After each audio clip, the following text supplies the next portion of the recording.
क्या चीज़ें हैं। आइए उसको जानने के लिए स्वागत करते हैं वैद्यराज डॉक्टर कुमदेश पाठक जी का। आइए सर।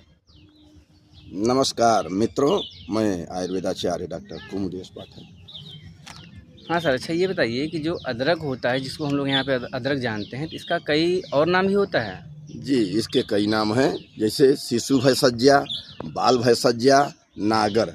शिशु का मतलब होता है छोटा बच्चा, तो छोटे बच्चों की भी अच्छी दवा है। इसी तरह से बाल का भी मतलब है कि शिशु, तो इसलिए वो शिशु भैषज्या, बाल भैषज्या तथा नागर।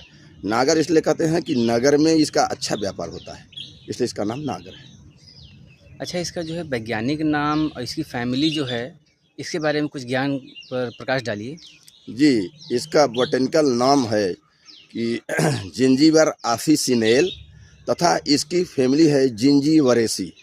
जिंजीबेरेसी, जी इसका ये कुल है। जी, इसका कुल है, फैमिली है। अच्छा ये बताइए, अदरक जब गीला रहता है, मतलब जो उसमें पानी रहता है, तब उसका गुण क्या रहता है और सूखने के बाद उसका क्या गुण हो जाता है? जी, जब यह गीला है तब इसमें निस्सारक गुण है, इसमें आम पाचन का गुण है, सर्दी जुकाम खांसी को हरने का गुण है। और जब ये सूखा हो जाता है तो ये बाजीकारक हो जाता है, सोथहर हो जाता है, सूलहर माने दर्द को हरने वाला हो जाता है। तो इस तरह से इसके गुण परिवर्तित होते रहते हैं। अच्छा, गीले में इसका नाम अदरक है, तो सूखने में इसका नाम तो चेंज हो जाता है कि वही रहता है? जी, इसका सूखे में नाम सोंठ, शुंठी, इसलिए और शुंठी। हाँ, सोंठ कह लीजिए या शुंठी कह लीजिए, वो सूखे अदरक का नाम है। अच्छा।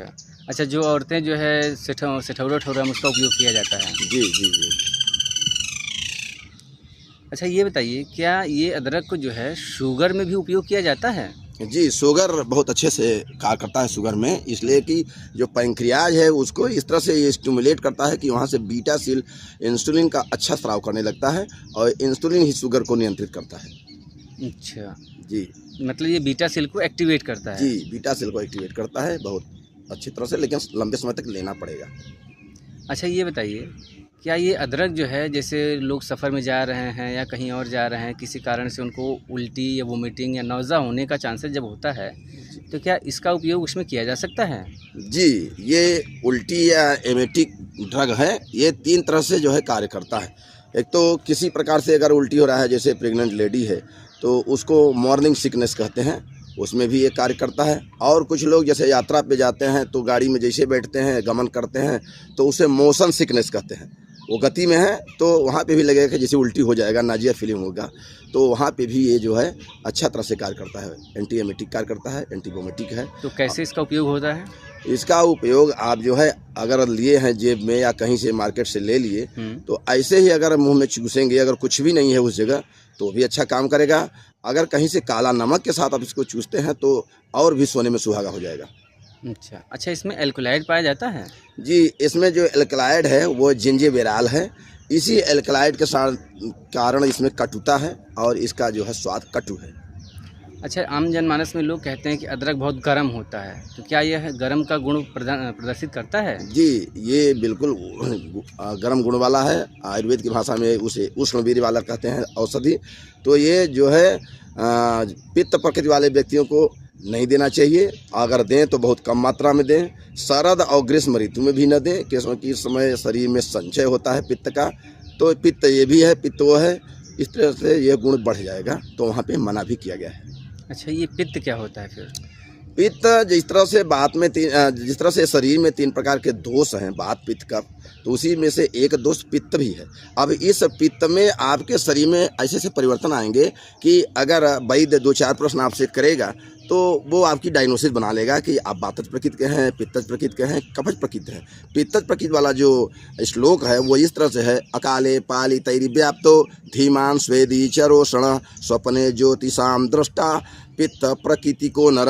अर्थात असमय में उसका बाल पकेगा और बाल झड़ेगा भी, उसको क्रोध आएगा, स्वप्न में हमेशा हो अग्नि देखेगा, ऐसा मेरा आयुर्वेद कहता है। अच्छा ये बताइए, क्या जो हृदय रोग होता है, जी उसमें क्या अदरक का उपयोग है कहीं पर? जी, ये ब्लड की सफाई बहुत अच्छे तरह से करता है। ये जो कोलेस्ट्रॉल या ट्राइग्लिसराइड्स होते हैं जिसके कारण ब्लड मोटा हो जाता है और हार्ट की समस्या पैदा करता है, तो उसमें ये उनको बिल्कुल अच्छे ढंग से काम करता है। एचडीएल को बढ़ाता है, माने अच्छे कोलेस्ट्रॉल को, अच्छे लिपिड को तो बढ़ाता है, लेकिन एलडीएल को और बेरी एलडीएल को घटा देख करके ख़त्म करता है। तो ये हृदय के लिए बहुत अच्छा है, हृदय है। तो इसका उपयोग हृदय में कैसे किया जाए? वही इसके रस को निकाल कर गीले अदरक को निकाल करके इसको जो है आप थोड़ा सा पानी में गरमाइए। गरमाने के बाद चाय की तरह सिप सिप करके पीजिए, खाना के बाद पीजिए। अच्छा, ये जो सर्दी जुकाम इस समय चल रहा है, जी सर्दी जुकाम, खांसी, नज़ला, जी ये सारी चीज़ें बच्चों में भी है, बूढ़ों में भी है, जवानों में भी है, तो क्या इसका उपयोग भी इसमें किया जा सकता है? बिल्कुल, इसको आप करेंगे, ये बहुत अच्छा कार्य करता है और तत्कालिक प्रभाव भी दिखाता है। जैसे अगर बच्चा कोई बहुत ज़्यादा परेशान हो, आप नाना प्रकार के कफ सिरप देकर थक गए हों, तो अदरक के स्वरस को निकाल करके उसमें शुद्ध मधु मिला करके उसको चटा देंगे, 2-3 राउंड करेंगे, दिन भर में समाप्त हो जाएगा। इसी तरह से वयस्कों में और बुजुर्गों में भी कार्य करता है। इसका काढ़ा आप पी लीजिए गुड़ के साथ, बिल्कुल कार्य करेगा। नई गुड़ है तो जैसे इसको कद्दूकस करके और गरमा करके धीरे सिप सिप करके 2-3 बार पी लेंगे तो ये बिल्कुल निकाल देगा, सारे कफ को निकालता रहेगा, आपके शरीर में जितना संचित कफ है निकाल देगा।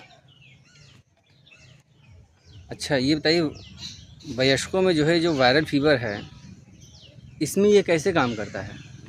वयस्कों में ये इस तरह से कार्य कर देता है कि उस समय उनका जो है बल मध्यम होता है और ये अपने इस मध्यम गुण के कारण जो है, इसका गुण कफ और वात हर होता ही है, कफ और वात हरने के कारण उनके जो है उस स्थिति को सही कर देता है। अच्छा, अदरक को जो है किन किन रोगों में नहीं दिया जाना चाहिए?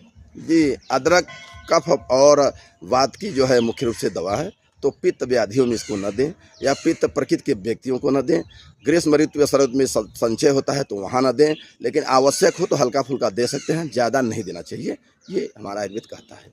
मतलब जिनमें पित्त प्रकृति पाई जाए उनको जो है थोड़ा सा कम देना प्रयास किया जाए। कम दें, ज़्यादा न दें। और लोग सर्वदा ले सकते हैं, सर्वदा लिया जा सकता है। बिल्कुल, और लोगों के लिए सर्वदा